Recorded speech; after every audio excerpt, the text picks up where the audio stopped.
Assalamualaikum warahmatullahi wabarakatuh. Alhamdulillah. Nahmaduhu wa nasta'inuhu wa nastaghfiruh. Wa na'udzu billahi min shururi anfusina wa min sayyiati a'malina. Man yahdihillahu fala mudilla lahu wa man yudlil fala hadiya lahu. Allahumma fasalli wa sallim wa barik wa karrim wa azim wa majid wa takarram wa tahannan ala sayyidina Muhammadin wa ala alihi wa sahbihi ajma'in. Subhanaka la ilma lana illa ma 'allamtana innaka antal alimul hakim. Rabbi shrah li sadri wa yassir li amri wahlul 'uqdatam min lisani yafqahu qawli. Allahumma inni a'udzu bika min 'ilmin la yanfa' wa 'amalin la yurfa' wa qalbin la yakhsha' wa da'watin la yustajab laha wa la hawla wa la quwwata illa billahil 'aliyyil 'azim. Alhamdulillah,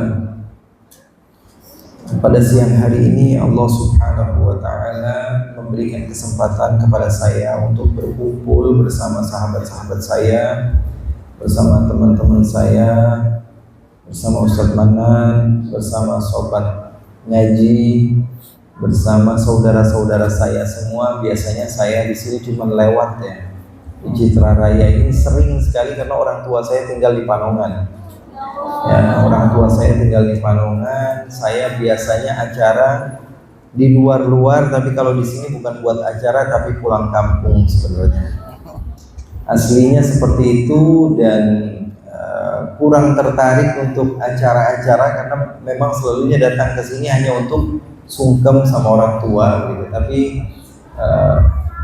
siang hari ini ada sesuatu yang beda, ada yang sesuatu yang istimewa bagi saya, bisa datang di tempat ini berkumpul bersama teman-teman, sharing bareng-bareng. Mungkin ke depan 45 menit ke depan, mungkin sebelum zuhur, kita mungkin bisa lebih bebas, lebih nyantai karena saya pulang ke rumah saya. Artinya di sini saya bukan ceramah, tapi mungkin kita tanya jawab, kita ngobrol santai, kita saling berbagi dan insya Allah saling cinta mencintai karena Allah Subhanahu wa taala, sehingga pulang dari majelis ini dosa-dosa kita diampuni oleh Allah Subhanahu wa taala, derajat kita dinaikkan oleh Allah Subhanahu wa taala, keburukan-keburukan kita insya Allah ditutupi oleh Allah Subhanahu wa taala, dan terus-menerus saling menguatkan satu sama lain untuk bisa berjumpa dengan Nabi Muhammad sallallahu alaihi wasallam kelak.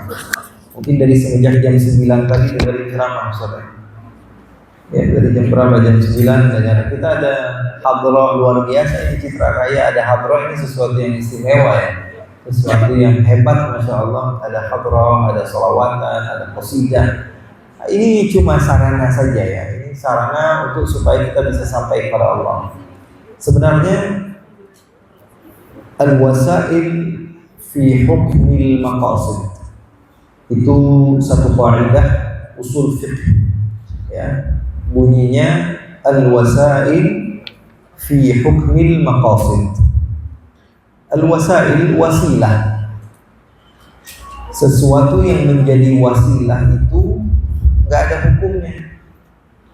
Dia sesuai kepada maksud tujuan daripada apa yang dia berbuat dengan wasilah tersebut.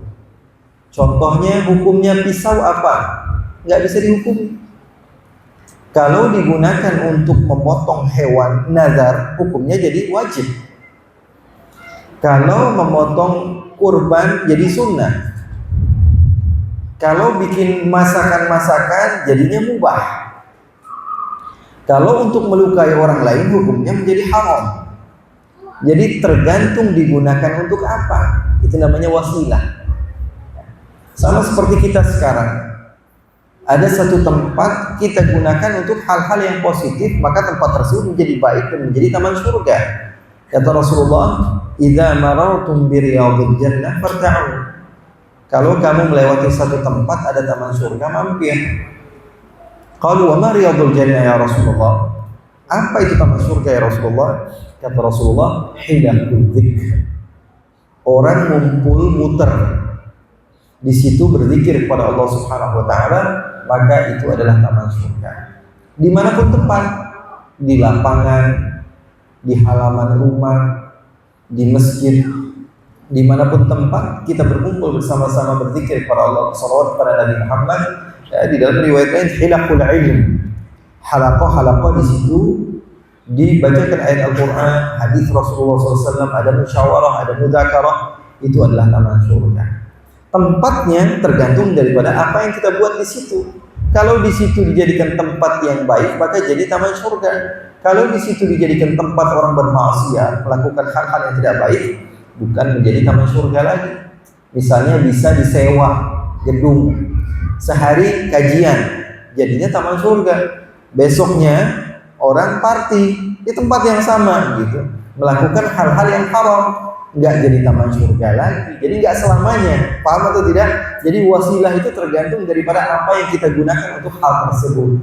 Motor bisa jadi wajib, bisa jadi sunnah, bisa jadi makruh, bisa jadi mubah, bisa jadi motor itu sebagai wasilah kepada hal-hal yang haram. Jadi nggak bisa dihukumi langsung kamu ini haram. Sama seperti musik, nggak bisa langsung seketika haram. Ya, tergantung. Ya, sama seperti pisau, sama seperti handphone. Banyak sekali sebenarnya wasilah untuk bisa sampai kepada Allah. Nah, terkadang teman-teman kita ini salah nangkep gitu ya. Dia dikatakan oleh gurunya, wah hotel di situ nggak boleh dipakai, haram. Kenapa? Karena kemarin ada party di situ, besoknya ada kajian, nggak boleh. Padahal memang orang di situ nyewain buat bikin acara apa aja, terserah kamu begitu. Nggak bisa langsung kita hukum ini sebagai sesuatu gedung ini gedung haram, nggak bisa. Karena besoknya ada nikahan di situ, besoknya ada tahlilan, besoknya ada kajian, besoknya ada dangdutan, besoknya ada, ya tergantung yang nyewa gitu ya. Nah, jadi itu yang saya ingin pesankan juga buat teman-teman. Kalau ada teman-teman kita yang lain caranya lain, biarin aja, kan cuma cara. Kita nggak mau diganggu, nggak mau disalahin, kita juga jangan nyalahin orang. Setiap orang punya cara di dalam berjuang di jalan Allah Subhanahu Wa Taala. Sobat ngaji punya program sendiri, bagus, alhamdulillah. Karena cocok dengan circle yang ada, cocok sama teman-teman yang ada di sini, alhamdulillah. Kita nggak mau disalahin sama orang lain, betul atau tidak? Kita juga jangan nyalahin orang lain. Ya, kita jangan nyalahin orang lain. Selagi mereka itu belum tentu salah, karena mereka hanya melakukan wasilah yang hukumnya tergantung daripada maksudnya. Paham atau tidak? Nah, jadi ada teman-teman kita yang mungkin cara menghitungnya 6 tambah 4, kalau kita cara menghitungnya 5 tambah 5, hasilnya sama-sama 10. Yang paling benar yang mana? Ya, kita semua sama-sama benar. Tapi terkadang kita ngerecokin orang lain, kita pengen setengah-setengah. Kita dimulai dari 5, tapi kita ngambil 6-nya dari orang lain, yang nggak bakalan ketemu ke 10. Akhirnya dia rusak, kita rusak. Paham atau tidak? Nah, ini yang dicontoh sama sebagian orang di luar sana. Saya mungkin pernah viral juga, saya cerita bagaimana pengalaman saya di Thailand. Ya, kurang lebih di tahun 2014 atau 2015 waktu itu ada satu program yang saya diajak salah satu sahabat saya, seorang jenderal, namanya Jenderal B. Jenderal siapa? B. Ya. Untung bukan orang Indonesia, kalau orang Indonesia jadi B. Ya. Jenderal B ini baru masuk Islam. Waktu itu baru sekitar 2 tahun masuk Islam. Sahabat dekat saya, seorang jenderal besar, mu'allaf dari utara Thailand. Jadi Thailand itu ada utara, ada selatan. Selatannya banyak Muslim. Ada Fatani, ulama-ulama ternama, ya, ulama Nusantara. Dahulu namanya Nusantara ini nggak masuk. Fatani, mungkin banyak orang Indonesia namanya Fatani karena mengambil nama dari seorang ulama yang ada di Fatani. Ya, Fatani, Naratiwa, Yala, itu selatan Thailand, banyak umat Islam di situ. Ya. Banyak sekali ya, mayoritas di sana Islam. Tapi kalau di utara Thailand itu kebanyakan mereka non Muslim. Ya, di daerah Bangkok. Ya, Muslimnya sedikit, tapi cowok cantiknya banyak. Ya, muslimnya sedikit, cowok cantiknya banyak. Saya sering sekali diundang ke sana karena saya juga ada komunitas di sana, di Thailand ya. Selain di Singapura, di Malaysia, di Brunei, juga di Thailand, di Kamboja, alhamdulillah ya. Di bawah tahun 2018 saya sering sekali pergi ke daerah-daerah sana ya. Di Thailand Utara sedikit sekali umat Islam. Pada saat itu saya diundang acara oleh General Beck ya. Itu teman saya, dia bikin satu seminar, dia kumpulkan banyak orang.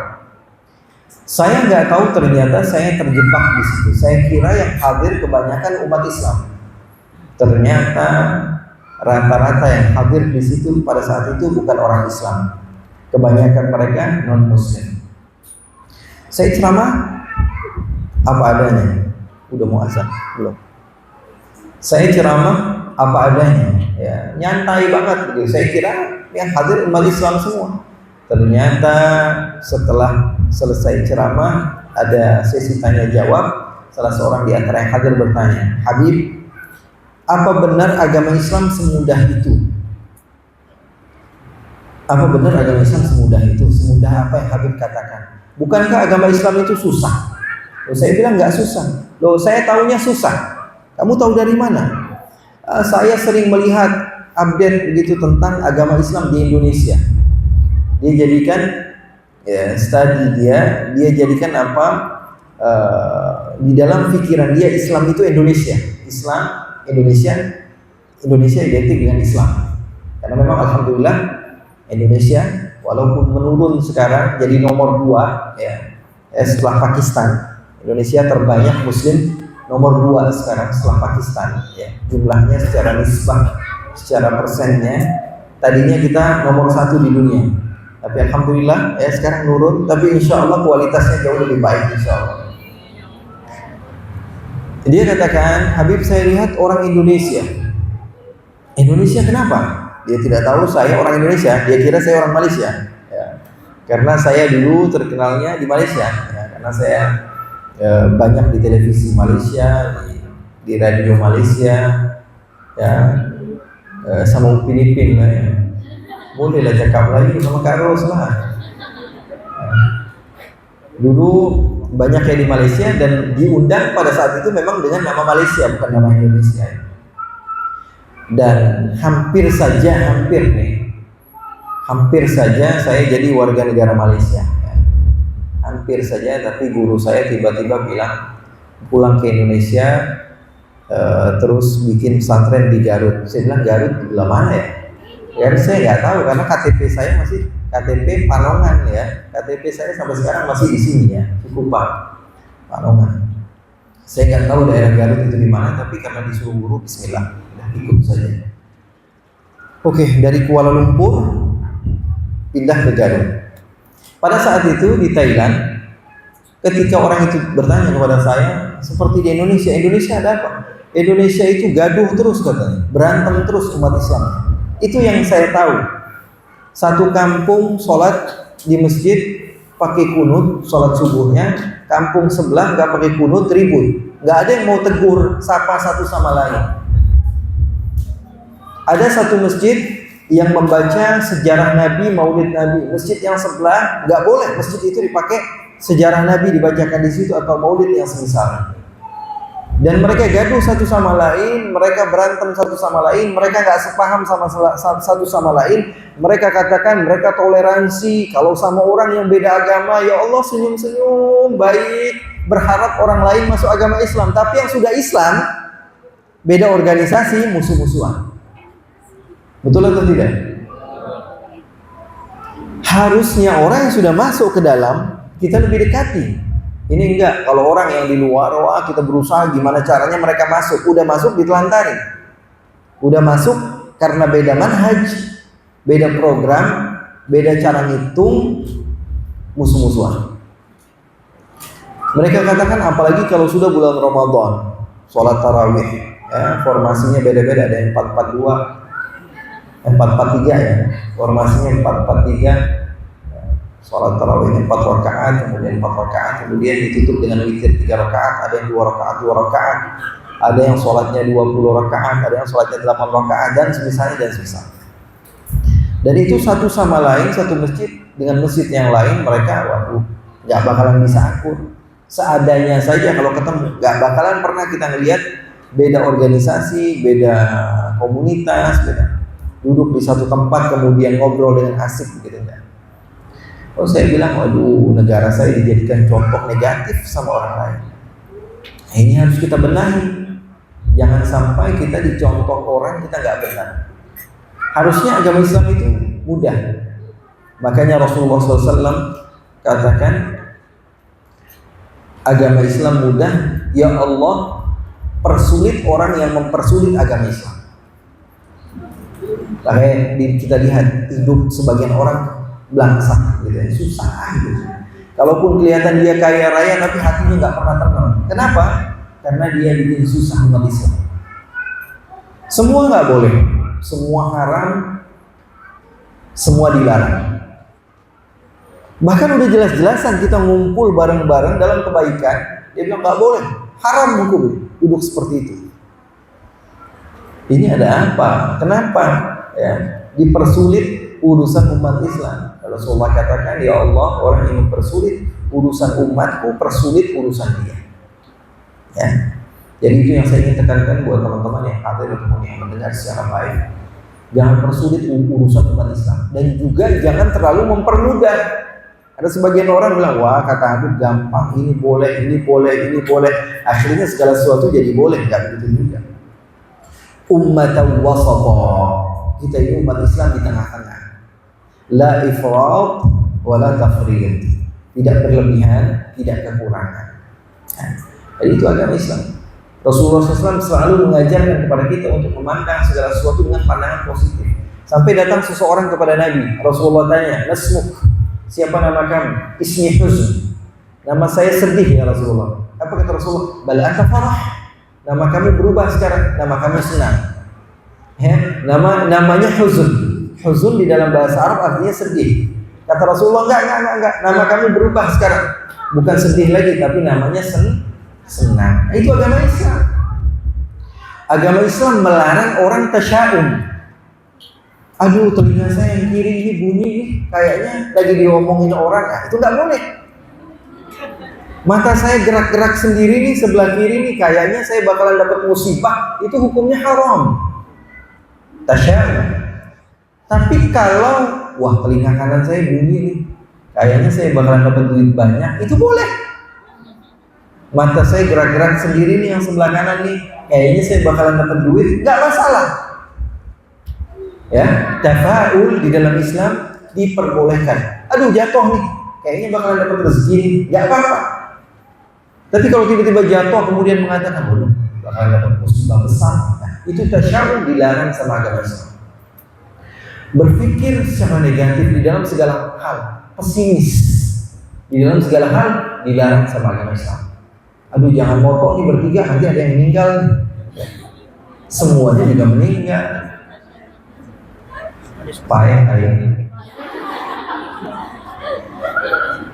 Paham atau tidak? Ada yang bilang, wah foto bertiga nggak boleh. Nanti salah satu di antara mereka itu dilarang oleh agama Islam. Makanya saya paling senang moto bertiga. Biar nunjukin sama orang kalau agama Islam itu nggak sesulit itu. Kalau tafa'ul diperintahkan oleh agama. Nabi Muhammad pernah ketika Sulhul Hudaybiyah, perjanjian antara kaum kufar Quraisy sama umat Islam, dikirim perwakilan orang kafir kepada Nabi. Nggak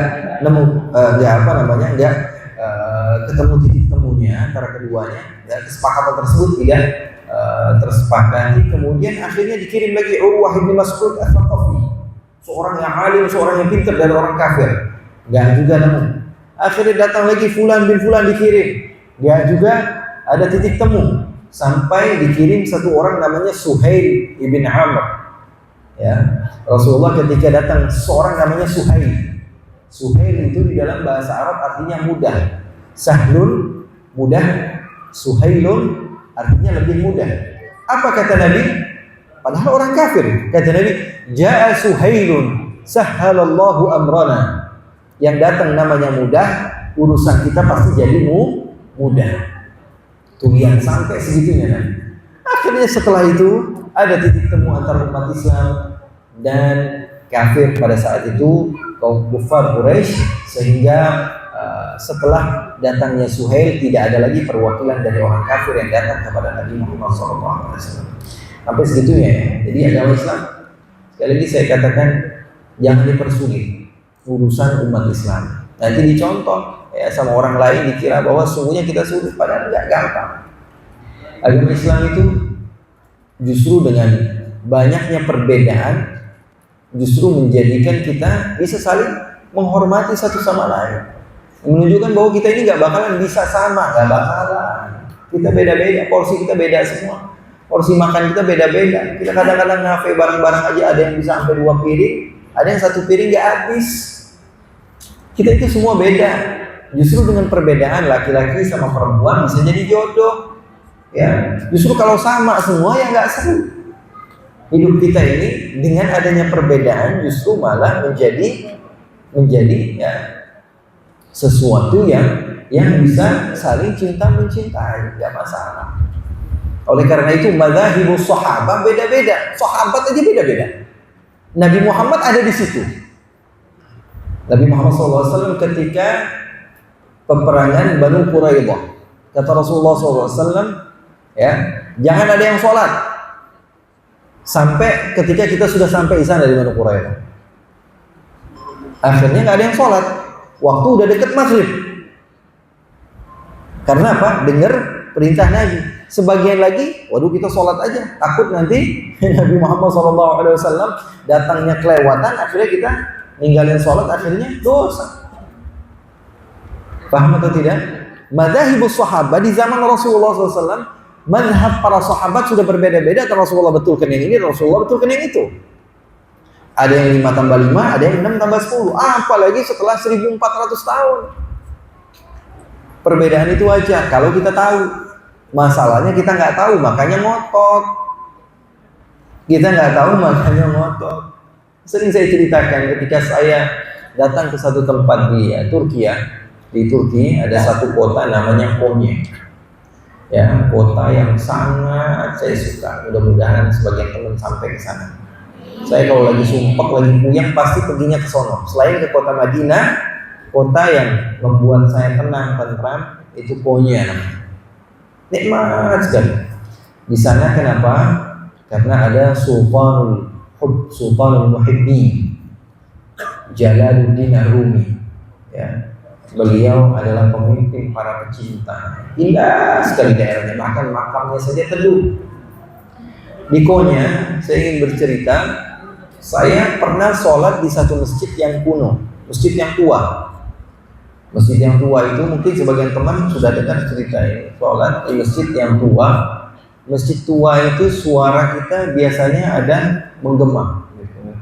Allah, Allah, Allah, Allah, Allah. Suara kita jadi besar.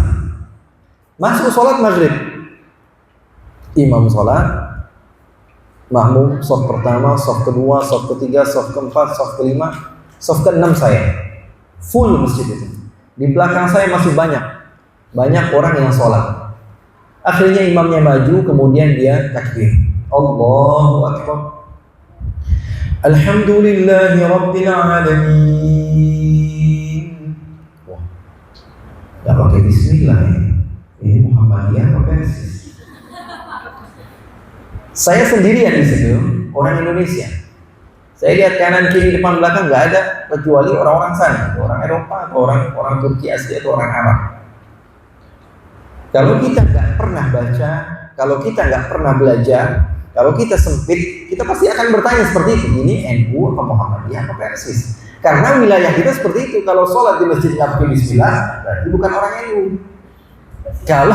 Kalau pakai Bismillah, berarti orang NU. Begitu kan cara berpikir kita. Padahal itu kan madzhab al-a'immah, madzhabnya para sahabat. Ada yang mereka mensunnahkan baca Bismillah bukan satu kewajiban. Ada yang mereka mewajibkan baca Bismillah karena Bismillah termasuk surat Al-Fatihah. Nah, kita mau ngambil yang mana? Karena kita, jumhur kita adalah mazhabnya mazhab Al-Imam Syafi'i. Al-Imam Syafi'i mengatakan bahwa Bismillah termasuk surat Al-Fatihah. Dan orang yang tidak membaca surat Al-Fatihah, salatnya tidak sah.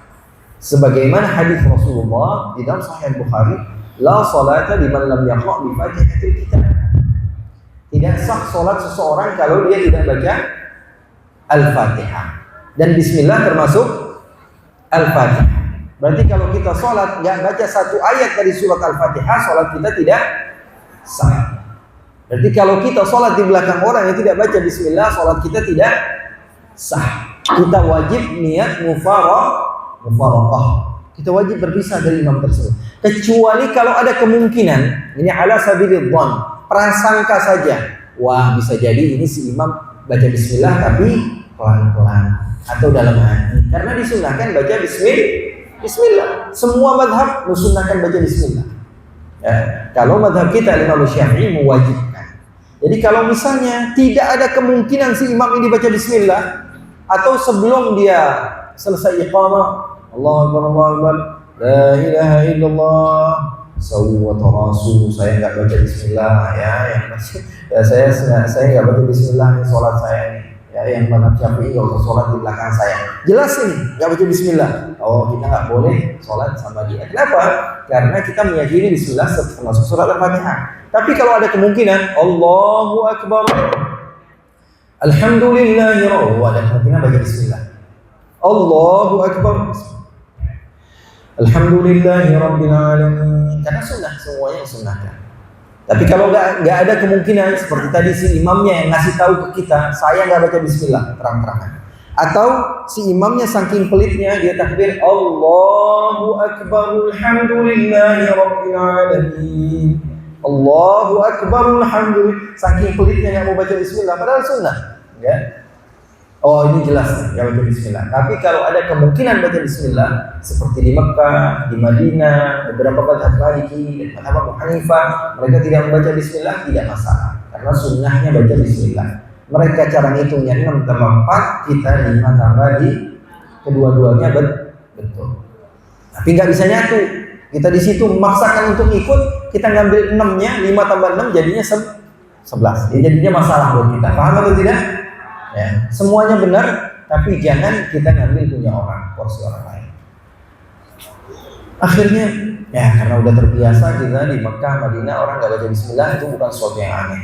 Tapi, ikhwani, akhwati yang dimuliakan oleh Allah Subhanahu Wa Taala, ketika si imam ini meneruskan bacaan Fatihahnya, ghairil maghdubi alaihim waladdallin, saya sendirian di masjid yang bilang amin. Semua orang gak ada yang bilang amin sama sekali. Karena mazhab mereka Abu Hanifah ya, agak aneh sedikit ya. Mereka tidak ada yang baca amin. Mereka hanya aminnya di dalam hati. Karena tidak disunnahkan bagi mereka bilang amin. Ya, mereka hanya bilang amin di dalam hati saja. Bayangin satu orang luar, orang Indonesia teriak, untung saya mancungnya nggak mancung ke dalam ya. Jadi kalau misalnya lihat, wah ini beda sendiri, ini orang dari mana ini tiba-tiba teriak di masjid kita, wah ini sesat, ini ajarannya sama seperti kita sekarang. Aneh kalau orang nggak baca amin sholat, mereka juga aneh. Kok ada orang bilang aminnya teriak-teriak, padahal sunnahnya itu aminnya di dalam hati. Tapi karena kita pernah mempelajari fikih muqaran bainal madzahib, kita menghormati cara orang lain. Ya, kita ini kenapa memusuhi? Karena nggak biasa di daerah kita. Bayangin masuk restoran, saya mau beli udang, kamu muslim atau kafir? Ditanya mau makan udang, ditanya muslim apa kafir? Karena mereka tidak memakan makanan seafood yang kita makan.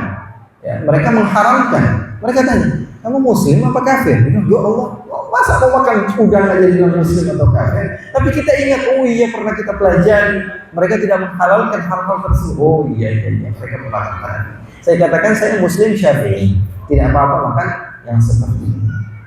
Paham atau tidak? Kita saling bisa hidup berbarengan.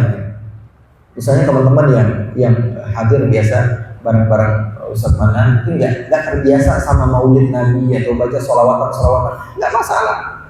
Bisa misalnya iktikaf dulu di dalam masjid, nanti pas bagian kajian datang ke sini karena yang dibahas Al-Quran, hadis Rasulullah SAW, nggak masalah. Kan menurut selera masing-masing.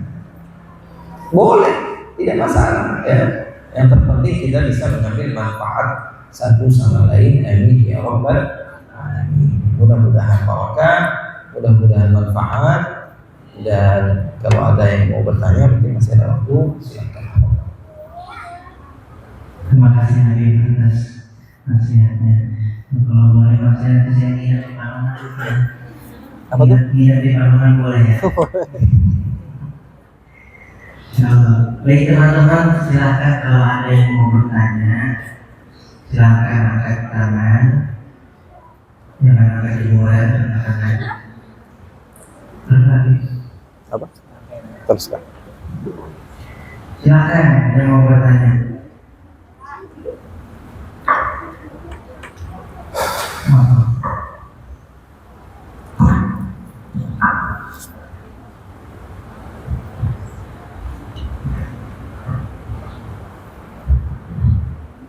Bismillahirrahmanirrahim. Assalamualaikum warahmatullahi wabarakatuh. Mohon izin bertanya. Pada akhir zaman Islam terbelah menjadi 23 golongan dan hanya satu golongan yang selamat. Golongan manakah itu? Terima kasih.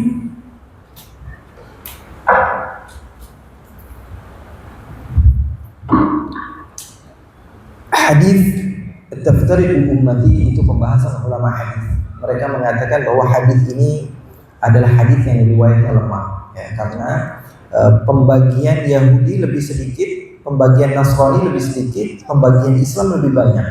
Artinya sesuatu yang lebih banyak lebih hina, ya, karena perpecahannya lebih luas. Nah, ini sengaja dibuat-buat hadis ini untuk menunjukkan bahwa umat Islam itu umat perpecahan, sehingga sebagian ulama mereka menolak keberadaan hadis ini, kalaupun sahih riwayatnya, tapi maknanya tidak sahih dan tidak mungkin diucapkan oleh Rasulullah SAW. Itu yang pertama. Tapi kalaupun kita katakan bahwa hadis ini dikuatkan oleh banyaknya riwayat, sehingga kita katakan bahwa ini menunjukkan bahwa sesungguhnya agama Islam adalah agama yang berpegang teguh dengan pedoman-pedoman yang sudah disyarahkan oleh Rasulullah SAW melalui penafsiran ayat Al-Quran yang ada. Rasulullah SAW katakan tidak ada yang selamat kecuali orang-orang yang ikut kepada saya dan apa yang datang dari sahabat-sahabat saya. Ya. Rasulullah SAW katakan dalam hadis tersebut bahwa yang selamat adalah orang yang ikut saya dan orang yang ikut sahabat-sahabat saya. Orang yang ikut saya berarti ikut Al-Quran. Orang yang ikut Nabi berarti ikut hadis Nabi. Orang yang ikut sahabat berarti orang yang ikut salafun saleh. Para pendahulu-pendahulu kita, para salaf-salaf kita, para sahabat dan para tabi'in. Dan mereka memiliki pendapat yang banyak. Oleh karena itu, orang yang selamat adalah orang yang ikut para ulama bersanad. Orang yang ikut para ulama bersanad. Guru kamu siapa? Fulan bin Fulan. Gurunya siapa? Fulan bin Fulan. Gurunya lagi siapa? Fulan bin Fulan. Gurunya lagi siapa? Fulan bin Fulan. Gurunya lagi siapa? Sampai kepada Nabi Muhammad SAW bisa dipertanggungjawabkan. Maka orang tersebut yang insya Allah ma'ana alaih, orang yang ikut kepada ajaranku wa ashabi dan ajaran sahabat-sahabatku. Karena Nabi Muhammad SAW mengajarkan segala sesuatu itu secara mendetail, ya. Contoh begini. Saya punya guru Abu Yasin Ahmad bin Muhammad Al-Maliki di kota Makkah. Saya punya guru Al-Habib Abdullah bin Muhammad Baharun di Yaman. Saya punya guru Al-Habib Ahmad Naufal bin Abdullah Al-Kaf di Sukabumi. 3 guru saya itu diantaranya. Namun saya ada beberapa guru-guru yang memberikan hadis yang serupa kepada saya. Mereka katakan kepada saya, "Inni uhibbuk." Wahai Ali, saya cinta kamu. Beliau bilang kepada saya, "Faqul dubura kulli salatin Allahumma a'inni 'ala dzikrika wa syukrika wa husni ibadatik." Kalau habis salat jangan lupa baca Allahumma a'inni 'ala dzikrika wa syukrika wa husni ibadatik. Beliau itu, salah satu contoh Sayyid Ahmad Al-Maliki, beliau mendapatkan ucapan yang serupa dari bapaknya Sayyid Muhammad bin Abi Al-Maliki, "Inni uhibbuk faqul dubura kulli salatin Allahumma a'inni 'ala dzikrika wa syukrika wa husni ibadatik." Bapaknya dapat juga kata-kata "inni uhibbuk" dari gurunya Sayyid Ali bin Abbas Al-Maliki. Sayyid Ali bin Abbas punya juga dari gurunya dari gurunya sampai kepada Nabi Muhammad. Bahkan kalimat "saya cinta kepada kamunya" saja bersanad sampai kepada Nabi Muhammad sallallahu alaihi wasallam. Paham? Seperti saya mendapatkan hadis dari seorang ulama dari Kerala, Syekh Abu Bakar namanya. mendapat hadis dari seorang ulama dari Syam, namanya Syekh Muhammad Sa'id Ramadan Al-Muti. Mungkin sebagian teman-teman tahu namanya karena terkenal. Kalau saya pernah berkhidmah sama beliau dan mengambil beberapa hadis dari beliau. Beliau katakan, awwalu haditsin sami'tuhu an syaikhi. Hadis pertama yang saya dengar dari guru saya. Gurunya juga meriwayatkan hadis yang pertama saya dengarkan dari guru saya. Gurunya lagi mengatakan hadis yang pertama saya dengarkan dari guru saya. Gurunya lagi hadis yang pertama saya dengar dari Rasulullah sallallahu alaihi wasallam. Ar-rahimuna yarhamhumur rahmanu tabaraka wa ta'ala. Irhamu man fil ardi yarhamkum man fis sama atau yarhamukum man fis sama. Pengucapan saja. Ada lagi salah satu di antara guru saya pegang tangan saya. Kemudian mengatakan innallaha khalaqal arda yaumas sabt. Allah menciptakan bumi pada hari Sabtu. Beliau dari gurunya dipegang tangan. Gurunya dari gurunya. Sampai Abu Hurairah dipegang tangannya, kemudian dia mengatakan syabaka biyadi Abul Qasim, tangan saya dipegang oleh Rasulullah wa qala innallaha khalaqal arda yaumas sabt. Bayangin, sampai gerak-gerik saja ada sanad sampai kepada Rasulullah, dan itu sesuatu yang terbukti, bukan omong kosong, dipelajari ulama-ulama hadis. Namanya hadis musalsal. Hadis musalsal dari seorang murid ke guru sampai kepada Nabi Muhammad. Berarti ajaran sahabat sampai sekarang masih ada. Ajaran salafun salih sampai sekarang masih ada. Nah, yang akan selamat adalah orang yang ikut ajaran Nabi Muhammad dan ikut ajaran sahabat. Dengan perbedaan yang banyak antara sahabat satu dengan sahabat yang lainnya. Paham atau tidak? Ya. Jadi masuk dengan pembahasan kita.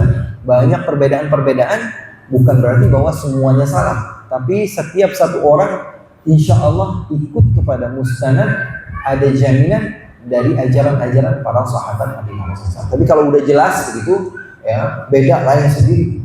Wah, ini ajarannya apa? Misalnya salat zuhurnya 8 rakaat biar pahalanya lebih gede. Wah, ini aneh. Ajaran-ajaran aneh seperti itu ya jangan. Misalnya saya bisa ngomong sama ini, sama air misalnya ya. Oh, itu kan aneh ya. Atau saya bisa ngomong sama semut bisa. Atau yang serupa seperti itu ya. Itu kan aneh. Enggak pernah ada sahabat atau yang semisalnya melakukan hal-hal yang seperti itu. Paham atau tidak? Paham? Oke. Tuh, ikhwan kita mau tanya. Ikhwan silakan.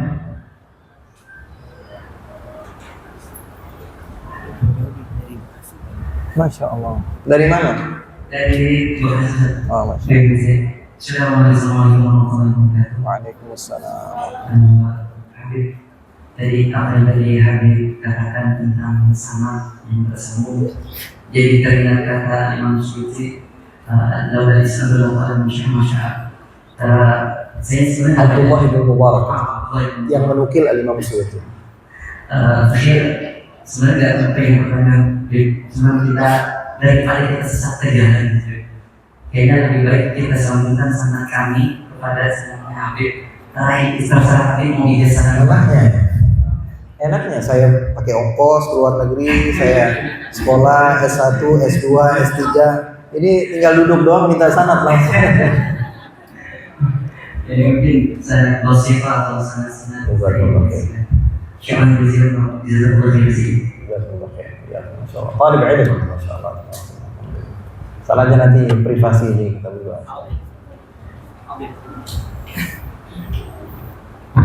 Karena ini privasi di lokakannya, ayo banyak lagi. Satu lagi ya, satu lagi silahkan. Kalau belum duhur mau Habibi. Kalau memang waktunya belum habis nggak apa-apa. Tapi kalau waktunya udah habis, Anda bisa mampir. Assalamualaikum warahmatullahi wabarakatuh. Waalaikumsalam. Saya Hafiz dari Jakarta.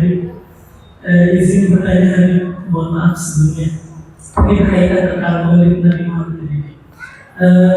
Saya ingin bertanya, sejarah awal tradisi acara Maulid itu apakah diadakan atau dimulai di Indonesia atau di negara lain? Itu saja. Assalamualaikum warahmatullahi wabarakatuh. Al-Maulid di dalam bahasa Arab artinya waktu kelahiran Nabi Muhammad SAW. Al-Maulid, waktu kelahiran Nabi Muhammad SAW. Rasulullah SAW dilahirkan pada bulan Rabiul Awal. Maka sebagian besar di antara kita ingin menunjukkan mahabbah dan cinta dengan memperingati hari kelahiran Nabi Muhammad SAW. Caranya beda-beda. Bahkan maulid sendiri ya, atau maulid yang sudah menjadi satu mustalah, satu nama acara memperingati hari kelahiran Nabi saja beda-beda. Ada yang dengan pengajian, ada yang dengan bagi-bagi makan, ada yang dengan ngumpul-ngumpul, ada yang dengan macam-macam. Kita punya cara masing-masing. Nah, ini tadi baliknya kepada al-wasail fi hukmil maqasid. Adapun berbahagia dengan kelahiran Nabi Muhammad SAW, kapan mulainya? Mulainya adalah dari perintah Allah di dalam Al-Quran. Allah berfirman, "Qul bi fadlillahi wa bi rahmatihi fabidzalika falyafrahu." Allah mengatakan, percaya kepada Al-Quran, percaya. Ikut kepada Al-Quran, ikut. Baca Al-Quran. Allah berfirman, "Qul," katakan wahai Muhammad, "bi fadlillahi," kalau kamu mendapati keutamaan dari Allah, karunia dari Allah, "wa bi rahmatihi," kalau kamu dapat rahmat dari Allah, fabidzalika falyafrahu, kamu harus senang. Kalau dapat rahmat dari Allah, kamu harus senang. Di dalam ayat lain, Allah secara terang-terangan mengatakan, "Wa ma arsalnaka illa rahmatan lil alamin." Nabi Muhammad rahmat atau bukan? Nabi Muhammad rahmat atau bukan? Percaya atau tidak Nabi Muhammad rahmat atau bukan? Rahmat. Dari mana kita bisa tahu Nabi Muhammad rahmat? Dari Al-Quran. Dan Al-Quran mengatakan kalau kamu didatangi rahmat, maka harus senang. Berarti ikut Al-Quran atau tidak? Ikut Al-Quran atau tidak? Oke, sekarang saya lebih gampang. Ada dua ayat Al-Quran. Ayat yang pertama mengatakan bahwa Nabi Muhammad adalah rahmat. Ayat yang kedua mengatakan kalau kamu dapat rahmat harus senang. Falyafrahu, harus senang. Berarti perintah Allah atau bukan? Kita senang dengan hari kelahiran Nabi Muhammad. Sesuai dengan ayat Al-Quran atau tidak? Sesuai dengan ayat Al-Quran. Ayo, saya nggak ngomong ini dengan mimpi-mimpi saya atau dengan dalil yang dibuat-buat. Kita berbicara sesuai fakta apa yang ada di dalam Al-Quran. Al-Quran mengatakan Nabi Muhammad rahmat. Al-Quran mengatakan kalau dapat rahmat harus senang. Berarti kita senang-senang dengan hari kelahiran Nabi Muhammad adalah sesuai dengan perintah Al-Quran. Oke, di Al-Quran ya, sesuai dengan apa yang kita lakukan, yaitu dengan berbahagia dengan hari kelahiran Nabi. Yang kedua, hadis Nabi Muhammad SAW. Nabi Muhammad dalam Sahih Bukhari dikatakan bahwa Nabi Muhammad SAW puasa hari Senin. Ditanya, kenapa engkau kok puasa hari Senin ya Rasulullah? Apa jawaban Rasulullah? Dzaka yaum wulidtu fihi. Pada hari itu saya dilahirkan. Nabi Muhammad memperingati hari kelahirannya dengan berpuasa. Berpuasa itu cara ya. Sekali lagi saya kembali kepada awal ceramah saya. Cara, metode. Tergantung kita mau melakukan apa. Kalau kita berbahagia dengan berbagi-bagi sama orang lain. Kita berbahagia dengan ngumpulin orang. Kita berbahagia dengan berpuasa. Tidak masalah. Itu yang pertama. Kedua, hadis Rasulullah. Orang-orang Yahudi, Rasulullah pernah tanya, kenapa kok kalian puasa pada 10 Muharram? Apa jawabannya? Nabi Musa diselamatin, kami senang. Kenapa kok puasa bulan 10 Muharram? Nabi Fir'aun ditenggelamin, kami senang. Kenapa kok kamu puasa 10 Muharram? Nabi Musa diginiin. Kata Rasulullah apa? Nahnu ahaqqu bi Musa minkum.